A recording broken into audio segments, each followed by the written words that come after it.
നിങ്ങളിൽ ചിലരെങ്കിലും അനുഭവിച്ചിട്ടുള്ള ഒരു വിഷയത്തെക്കുറിച്ചുള്ള വളരെ പ്രധാനപ്പെട്ട ഒരു ഇൻഫർമേഷൻ പറയട്ടെ. ഭാര്യ ഭർത്താക്കന്മാർ തമ്മിൽ ദാമ്പത്യ ജീവിതത്തിൽ പ്രശ്നങ്ങൾ ഉണ്ടാകുന്നതും ഈ വഴക്കിന്റെ ഭാഗമായി ഭാര്യ ഭർത്താവിനെതിരെ നിയമ നടപടികൾ എടുക്കുന്നതും കേസ് കൊടുക്കുന്നതും ഒക്കെ സർവ്വസാധാരണമായ കാര്യങ്ങളാണ്.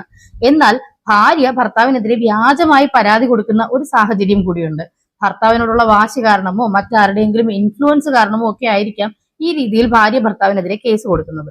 കേസ് കോടതിയിൽ എത്തിയതിനു ശേഷമായിരിക്കും മനസ്സിലാകുന്നത് ഈ കേസ് പൂർണ്ണമായും കള്ളക്കേസാണെന്നും ഭർത്താവ് ഈ കേസിൽ നിരപരാധിയാണ് എന്നുമുള്ള കാര്യം. ഗാർഹിക പീഡനം, സ്ത്രീധന പീഡനം തുടങ്ങിയ വലിയ വലിയ കേസുകളായിരിക്കും ഭർത്താവിനും ഭർത്താവിന്റെ മാതാപിതാക്കൾക്കുമെതിരായി ഭാര്യ കെട്ടിച്ചമച്ചുണ്ടാക്കുന്നത്. ഭാര്യ ഭർത്താവിനെതിരെ വ്യാജമായിട്ടാണ് പരാതി കൊടുത്തത് എന്ന് ബോധ്യമാകുന്ന പക്ഷം കോടതി കേസ് ഡിസ്പോസ് ചെയ്യും. പക്ഷെ അപ്പോഴും നഷ്ടമാർക്കാണ്.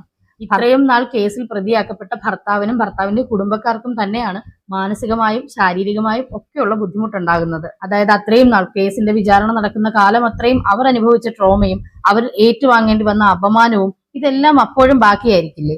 ഇതിനെതിരെ എന്തെങ്കിലും ചെയ്യാൻ കഴിയുമോ? എന്നാ മനസ്സിലാക്കുക, ഇത്തരത്തിൽ വ്യാജ പരാതി കൊടുക്കുന്ന ഭാര്യമാർക്കെതിരെ നിയമ നടപടികൾ എടുക്കാൻ കഴിയും.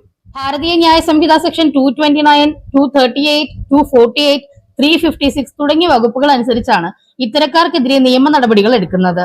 2 മുതൽ 7 വർഷം വരെ ജയിൽ ശിക്ഷയും പിഴയും കിട്ടിയേക്കാവുന്ന കുറ്റകൃത്യമാണിത്. മാത്രവുമല്ല, നിങ്ങൾക്കുണ്ടായ മാനസികമായ ബുദ്ധിമുട്ടിന് നിങ്ങൾക്ക് ഭാര്യയിൽ നിന്നും നഷ്ടപരിഹാരം ആവശ്യപ്പെടാവുന്നതുമാണ്. ഇന്ത്യയിലെ നിയമം സ്ത്രീകൾക്ക് മുൻതൂക്കം നൽകുന്നവയാണ്. പക്ഷെ അതൊരിക്കലും ദുരുപയോഗം ചെയ്യാൻ പാടില്ല.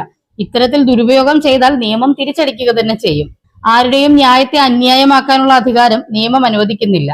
ഈ വിഷയത്തെക്കുറിച്ചുള്ള നിങ്ങളുടെ അഭിപ്രായങ്ങൾ കമന്റിൽ രേഖപ്പെടുത്തിയ ശേഷം വീഡിയോ ഷെയർ ചെയ്ത ഇൻഫർമേഷൻ ആവശ്യക്കാരിലെത്തിക്കും.